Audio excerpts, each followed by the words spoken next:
ആലപ്പുഴ കായംകുളത്ത് അഭിഭാഷകനായിട്ടുള്ള നവജിത്ത് സ്വന്തം പിതാവിനെ വെട്ടിക്കൊലപ്പെടുത്തി. 47 തവണയാണ് അയാൾ സ്വന്തം പിതാവിനെ വെട്ടിയത്. ഈ കേസാണ് ഇപ്പോൾ കേരളം ഒട്ടാകെ ചർച്ച ചെയ്തുകൊണ്ടിരിക്കുന്നത്.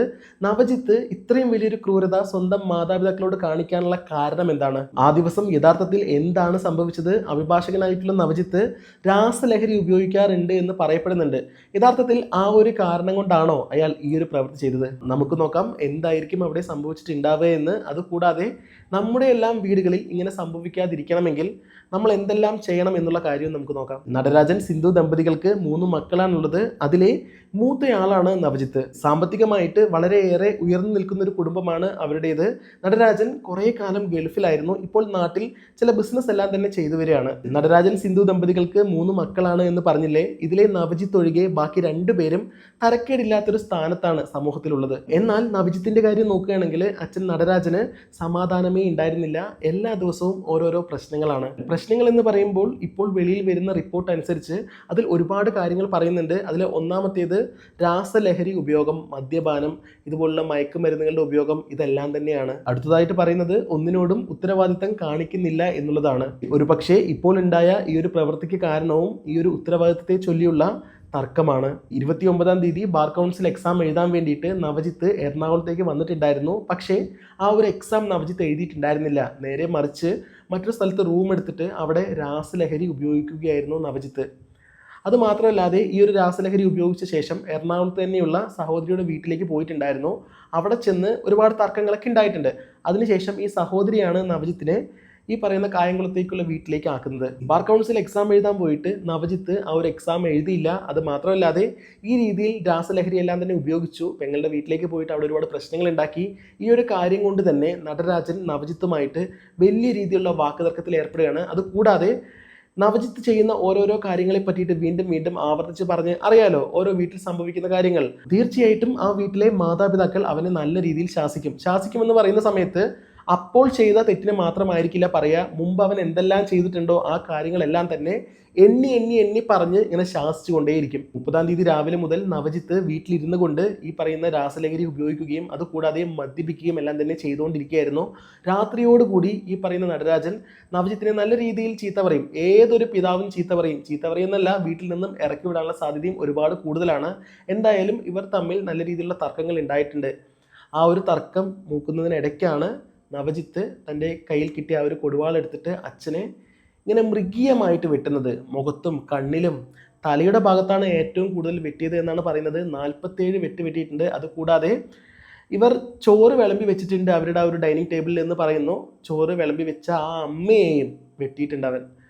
ആ അമ്മയുടെ 2 വിരലുകൾ അറ്റുപോയിട്ടുണ്ട് എന്നും പറയുന്നുണ്ട്. അതിക്രൂരമായിട്ട് കൊലപ്പെടുത്തണം എന്ന ഒരു ഉദ്ദേശത്തോടു കൂടി തന്നെയാണ് നവജിത്ത് സ്വന്തം അച്ഛനെയും അമ്മയെയും വെട്ടിയിരിക്കുന്നത്. കാര്യം ആ വീടിന്റെ വാതിലുകളെല്ലാം തന്നെ ഉള്ളിൽ നിന്നും ലോക്ക് ചെയ്തിട്ടുണ്ട്. മറ്റാരും വീട്ടിനുള്ളിലേക്ക് വന്നിട്ട് ഇവരെ രക്ഷപ്പെടുത്തണ്ട എന്ന് വിചാരിച്ചിട്ട്. നവജിത്തിന്റെ വീട്ടിനടുത്തുള്ള നാട്ടുകാർ പറയുന്നത് ആ വീട്ടിലെ നിലവിളിയും കരച്ചിലും എല്ലാം തന്നെ കേട്ടിട്ടാണ് അവരെല്ലാവരും ആ ഒരു വീട്ടിലേക്ക് ഓടിയെത്തുന്നത്.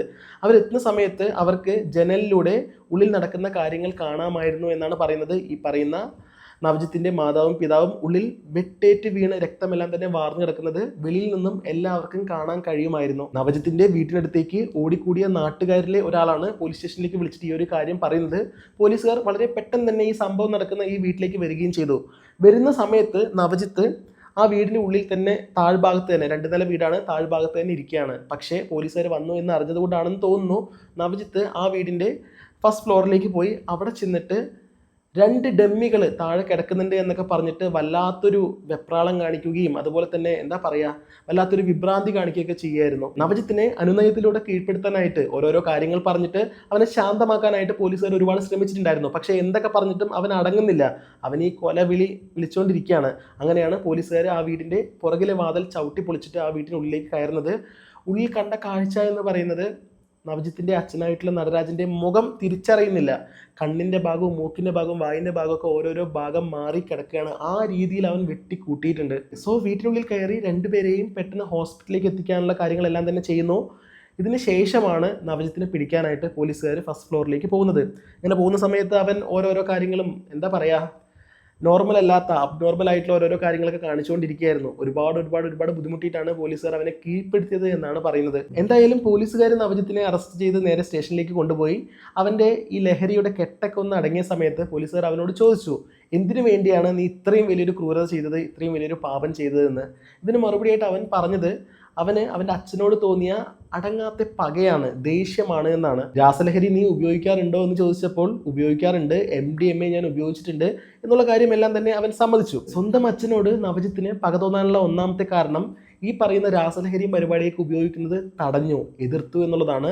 രണ്ടാമത്തേത് ഉത്തരവാദിത്തമില്ലാതെ, സ്വന്തം ജോലിയോടും പ്രൊഫഷനോടും പോലും ഉത്തരവാദിത്തമില്ലാതെ ഓരോരോ തടസ്സങ്ങൾ ചെയ്ത് മുന്നോട്ട് പോകുന്നത് കണ്ട് അതിനെ ഒരുപാട് കുറ്റപ്പെടുത്തി. ഇതാണ് രണ്ടാമത്തെ കാരണം. ഒരുപക്ഷെ ഇതിനപ്പുറത്ത് സാമ്പത്തികമായിട്ടുള്ള മറ്റെന്തെങ്കിലും കാരണങ്ങൾ ഉണ്ടാവാം. എന്തായാലും ഇത് മാത്രമാണ് ഇപ്പോൾ വെളിയിൽ വന്നിരിക്കുന്നത്. ഇനി ഈ കേസിന്റെ മറ്റൊരു ഭീകരമായിട്ടുള്ളൊരു വേഷം നമുക്ക് നോക്കാം. നവജിത്തിന്റെ ഭാര്യ ഡെലിവറിക്കായിട്ട് ഹോസ്പിറ്റലിൽ അഡ്മിറ്റ് ആയിരിക്കുകയാണ്. ആ സമയത്താണ് അവൻ ഈ പറയുന്ന കാര്യങ്ങളൊക്കെ ചെയ്തു വെച്ചിരിക്കുന്നത്. സ്വന്തം അച്ഛനെതിരെയും അമ്മയ്ക്കെതിരെയും ഈ ഒരു പ്രവൃത്തി ചെയ്യാനായിട്ട് അവനെ പ്രേരിപ്പിച്ച ഘടകം എന്ന് പറയുന്നത് ലഹരി തന്നെയാണ്. അവൻ്റെ അബോധാവസ്ഥയാണ്. അവൻ നോർമൽ ആയിരുന്നില്ല, അബ്നോർമൽ ആയിരുന്നു. അതുകൊണ്ടാണ് ഒരു മകനും ചെയ്യാൻ കഴിയാത്തൊരു കാര്യം അവൻ ചെയ്തത്. ഇപ്പോൾ അച്ഛൻ ഏതൊക്കെ രീതിയിൽ അവനെ കുറ്റപ്പെടുത്തി എന്ന് വിചാരിക്കുക. ഒരു പക്ഷേ മറ്റുള്ള 2 മക്കളുടെ ഒപ്പം ആവാനായിട്ട് ഇവന് കഴിഞ്ഞിട്ടുണ്ടാവില്ല. ഇങ്ങനെ ഒരു നോർമൽ ആയിട്ടുള്ള കുറ്റപ്പെടുത്തലുകൾ, ഒരു കുടുംബത്തിൽ ഉണ്ടാവുന്ന നോർമൽ ആയിട്ടുള്ള കുറ്റപ്പെടുത്തലുകൾ ഇവനും കേട്ടിട്ടുണ്ടാവാം. പക്ഷേ അത് സാധാരണ രീതിയിലൊക്കെ ആണെങ്കിൽ 1, 2, 3 ദിവസം അച്ഛനോട് മിണ്ടാതിരിക്കുക. ഇതൊക്കെയായിരിക്കും ഒരു മകൻ ചെയ്യുക. ഒരു ദേഷ്യം, ഉള്ളിലൊരു വിഷമം തോന്നിയാൽ, ദേഷ്യം തോന്നിയാൽ. എന്നാൽ ഇവൻ ഈ രീതിയിൽ പ്രവർത്തിക്കണമെങ്കിൽ അവന് ലഹരിയുടെ നല്ലൊരു സപ്പോർട്ടുണ്ട്. എവിടെ നിന്നാണ് ഇവന് ഈ ലഹരി കിട്ടുന്നത്? തീർച്ചയായിട്ടും ഞാൻ ഇനി പറയാൻ പോകുന്നൊരു കാര്യമാണ് വളരെ ഇമ്പോർട്ടൻ്റ് ആയിട്ടുള്ളൊരു കാര്യം എന്ന് എനിക്ക് പേഴ്സണലി തോന്നിയിട്ടുള്ളത്. ഇത് കേട്ട് കഴിഞ്ഞിട്ട് നിങ്ങൾക്കും അത് തോന്നുമെന്ന് എനിക്കറിയില്ല. പൊതുവേ ലഹരി ഉപയോഗിക്കുക എന്നൊക്കെ പറയുന്ന സമയത്ത് മനുഷ്യന്മാർക്ക് ചീത്ത കാര്യങ്ങൾ പെട്ടെന്ന് അതിനൊരു ടെൻഡൻസി ഉണ്ടാവും, അത് ചെയ്യാനുള്ളൊരു പ്രവണത ഉണ്ടാവും. എല്ലാവർക്കും നല്ല, എന്തൊക്കെയാണെങ്കിലും ഒരു 90% ആളുകൾക്കും അങ്ങനെയാണ്. ചെയ്യരുത്, അത് നല്ലതല്ല എന്ന് പറയുന്ന കാര്യങ്ങൾ ചെയ്തു നോക്കാനായിരിക്കും താല്പര്യം. പക്ഷേ ഈ ഒരു കാര്യം എങ്ങനെയാണ് അവർക്ക് കിട്ടുന്നത്? അതിന് പ്രചോദനം എങ്ങനെയാണ്? സുഹൃത്തുക്കൾ കാരണം ഒരുപാട് ആളുകൾ നല്ല നിലയിൽ എത്തിയിട്ടുണ്ടാവും. ഒരുപാട് പേർക്ക് സുഹൃത്തുക്കൾ ഒരുപാട് ഉപകാരങ്ങൾ ചെയ്യുന്നുണ്ടാവും. പക്ഷേ അതുപോലെ തന്നെ സുഹൃത്തുക്കൾ കാരണം നശിച്ച ഒരുപാട് ആളുകളുണ്ട്.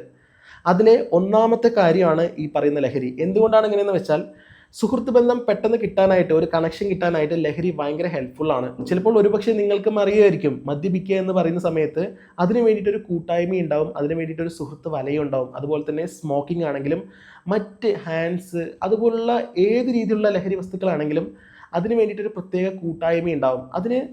അതിന് വേണ്ടിയുള്ളൊരു സൗഹൃദം എന്ന് പറയുന്നത് പെട്ടെന്നാവും. മറ്റൊന്നും നോക്കാതെ, യാതൊരു പ്രശ്നങ്ങളൊന്നും ബാധിക്കാതെ ഈ ഒരു കാര്യത്തിന് വേണ്ടിയിട്ട് എല്ലാവരും ചേർന്ന് ഒത്തുകൂടും. MDMA രാസലഹരി എന്ന് പറയുന്ന സംഭവം മോശമാണ്, നല്ലതല്ല എന്ന് നവജിത്തിന് നല്ല ബോധമുണ്ട്. അയാളൊരു വക്കീലാണ്. അപ്പോൾ അയാൾക്ക് അറിയാം. പക്ഷെ എന്തുകൊണ്ട് അയാളത് ചെയ്യുന്നു? അയാൾക്ക് എപ്പോഴെങ്കിലും ഒരു സുഹൃത്ത് വലയം ഉണ്ടാവാം. ഈ ഒരു കാര്യമെല്ലാം തന്നെ ഉപയോഗിക്കുന്ന ഒരു സുഹൃത്ത് വലയം. അതിൽ നിന്നായിരിക്കാം നവജിത്തിന് ഇതിൻ്റെ ഒരു ശീലം കിട്ടുന്നത്.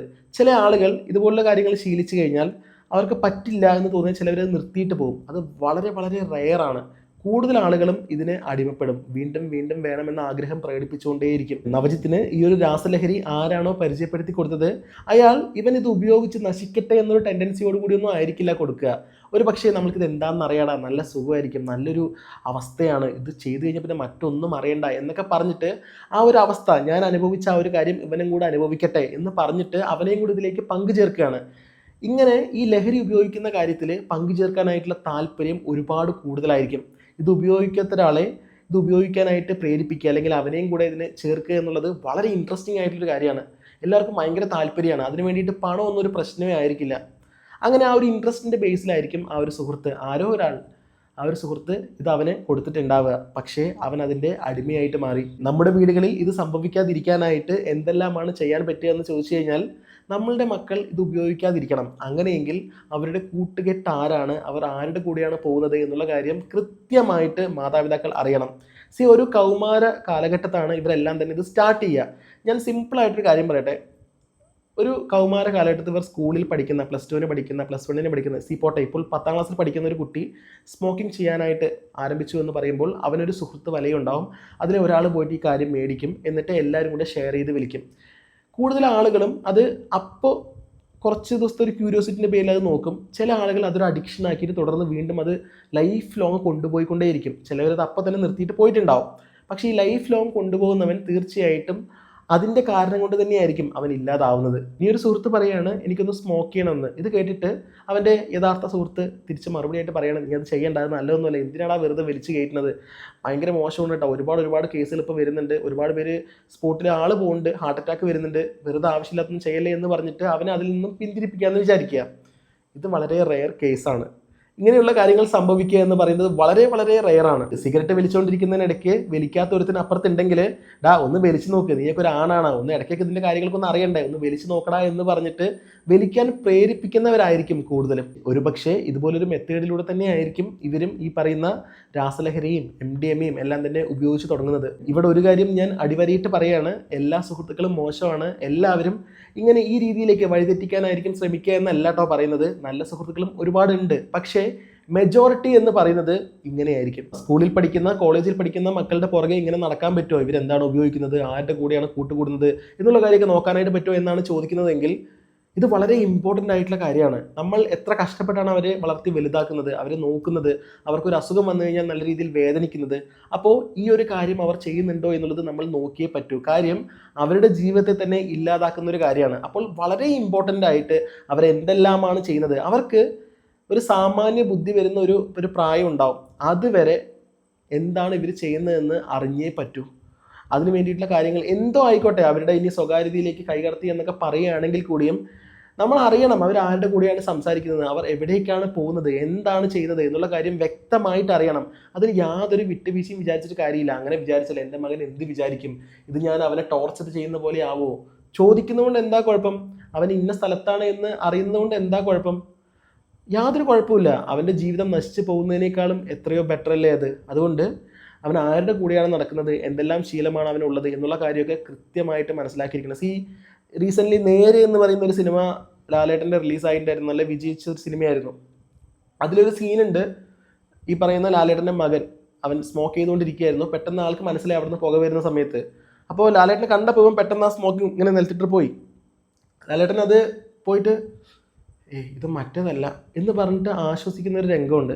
സത്യത്തിൽ എല്ലാവരും അത് ചിരിച്ചു. ഞാനടക്കം ആ സിനിമ കണ്ട സമയത്ത് ചിരിക്കുകയാണ് ചെയ്തത്. പക്ഷേ ഒരു പിതാവ് അല്ലെങ്കിൽ ഒരു രക്ഷകർത്താവ് എന്ന രീതിയിൽ അതിലെങ്കിലും ആശ്വാസം കണ്ടെത്തുകയാണ്. സിഗരറ്റ് വലിച്ചാൽ കൂടെ കുഴപ്പമില്ല, അത്രയല്ലേ ഉള്ളൂ, കുറച്ച് നാൾ കൂടെയെങ്കിലും അവൻ ജീവിക്കുമല്ലോ. എന്നാൽ ഈ പറയുന്ന കഞ്ചാവോ രാസലഹരിയോ അങ്ങനെ എന്തെങ്കിലുമൊക്കെ ആണെങ്കിൽ എന്തായിരിക്കും സംഭവിക്കുക എന്ന് നമുക്ക് സ്വപ്നത്തിൽ പോലും ചിന്തിക്കാൻ പറ്റില്ല. ഇപ്പോൾ കണ്ടില്ലേ. അപ്പോൾ അതിൻ്റെ പേരിലെങ്കിലും ആശ്വസിക്കുകയാണ്. ആ രീതിയിലേക്കാണ് കാര്യങ്ങൾ പോകുന്നത്.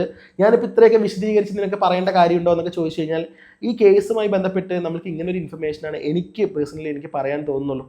ശ്രദ്ധിക്കുക മക്കളെ, കഷ്ടപ്പെട്ട് നമ്മൾ വീഴാതെ അസുഖം വരാതെ വളർത്തി വലുതാക്കിയിട്ട് ഇങ്ങനൊരു സാഹചര്യത്തിൽ നിൽക്കുന്ന സമയത്ത് അവരുടെ ജീവിതം പൂർണ്ണമായിട്ടും ഇല്ലാതാക്കണ്ടല്ലോ. നമ്മൾ അറിഞ്ഞേ പറ്റൂ, അത് നമ്മളുടെ കടമയാണ്. കാര്യം സമൂഹം ഇപ്പോൾ പോയിക്കൊണ്ടിരിക്കുന്നത് ആ രീതിയിലാണ്. ഒരുപാട് വർഷം മുമ്പൊന്നും ഇത്രയ്ക്ക് പേടിക്കേണ്ട ആവശ്യമില്ലായിരുന്നു, പക്ഷേ ഇപ്പോൾ ഇങ്ങനെ പേടിച്ചേ പറ്റൂ. സോ ഫൈനലി എല്ലാവരും സേഫ് ആൻഡ് സെക്യൂർ ആയിട്ടിരിക്കുക. മക്കളെ നല്ല രീതിയിലേക്ക് കൊണ്ടുവരാനായിട്ട് ശ്രമിച്ചുകൊണ്ടേയിരിക്കുക. മറ്റൊരു വീഡിയോയുമായിട്ട് വീണ്ടും കാണാം. ബൈ.